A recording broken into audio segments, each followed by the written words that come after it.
Everyone, आज मैं आपको नरेशन पढ़ाऊंगा। देखिए नरेशन क्या होता है। पहले तो आपको ये समझना होगा नरेशन होता क्या है। नरेशन का मतलब होता है कोई बात को किसी को बताना। किसी को आप कोई बात बताते हैं, दो तरीके से आप बता सकते हैं। पहले तो डायरेक्टली आपने उसे कुछ बताया, जैसे मैं अगर आपसे ये कहूँ कि आप बहुत सुंदर दिखते हो, तो मैंने आपको डायरेक्टली बोल दिया आप बहुत सुंदर दिखते हो। लेकिन इसी बात को हम दूसरे तरीके से बता सकते हैं। मान लो मैंने आपको कहा कि आप सुंदर दिखते हो, किसी तीसरे व्यक्ति को ये चीज बताना हो किसी तीसरे व्यक्ति से, तो कैसे बताएगा? वो कहेगा विवेक सर ने किसी व्यक्ति को, मान लो मैंने मोहन को कहा था, विवेक सर ने मोहन से कहा कि वह बहुत सुंदर दिखता है।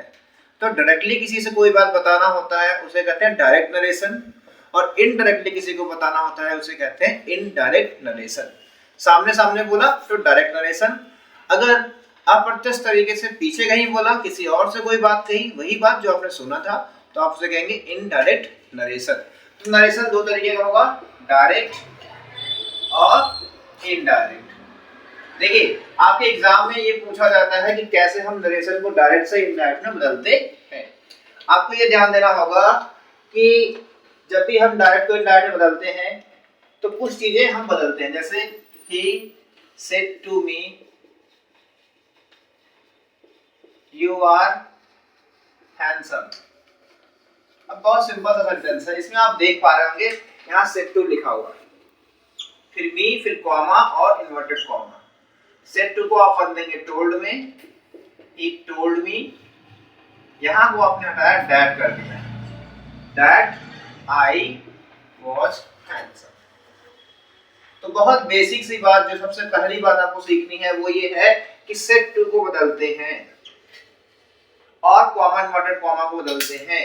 सेड टू को बदलने के कैसे कैसे नियम है मैं आपको बताता हूँ। सेड टू को आपने टोल्ड में बदला जब आपकी बात कोई अफर्मेटिव बात है। अफर्मेटिव मतलब होता है जिसमें कोई प्रश्न नहीं पूछा जा रहा है, कोई एक्सक्लेमेटरी चीज नहीं कही जा रही है, कोई रिक्वेस्ट नहीं की जा रही है, एक सिंपल सी बात आपसे कही जा रही है। वहां के केस में आप क्या करेंगे, सेड टू को आप टोल्ड में बदल देंगे। मान लीजिए यहाँ सेड टू होता और इसमें आपको ऑर्डर दिया जाता, तो आप टोल्ड की जगह ऑर्डर कर दें। सिंपल सी बात है, क्योंकि इसमें ऑर्डर दिया जा रहा है। ऑर्डर कैसे दिया जा रहा है कि भाई पानी लेके आओ, अच्छे से पढ़ाई करो, ये ऑर्डर देने की बात है। किसी को आदेश देने को ऑर्डर देना कहते हैं। यहाँ पे आपने ऑर्डर दिया तो सेड टू को हमने कन्वर्ट कर दिया ऑर्डर्ड में। अगर आपने रिक्वेस्ट किया, कैसे मालूम चलेगा रिक्वेस्ट होता है? प्लीज का यूज होगा, काइंडली का यूज होगा। जैसे आपने कहा सेड टू, अब आप कैसे पहचानोगे? मान लो इसमें कहीं लिखा हुआ है प्लीज या काइंडली लिखा हुआ है, तो इसको हम बदलेंगे रिक्वेस्टेड में। तो आपने ये चीज सीखा कि सेड टू को कैसे बदलते हैं। सेड टू को हम टोल्ड में बदलते हैं, सिंपल सी कोई बात कही जाएगी। सेड टू को हम ऑर्डर में बदलते हैं जब कोई ऑर्डर किया जा रहा होगा। सेड टू को हम रिक्वेस्टेड में बदलते हैं यदि कोई रिक्वेस्ट प्लीज या काइंडली के साथ सेंटेंस शुरू होगा। तो सेड टू को बदलना आपने बेसिक सीखा। इसके बाद हम कॉमा इन्वर्टेड कॉमा को दैट में बदलते हैं यदि सेंटेंस अफर्मेटिव में है। ये ध्यान देना होगा, सेंटेंस अफर्मेटिव के अलावा आपका इंट्रोगेटिव में भी हो सकता है।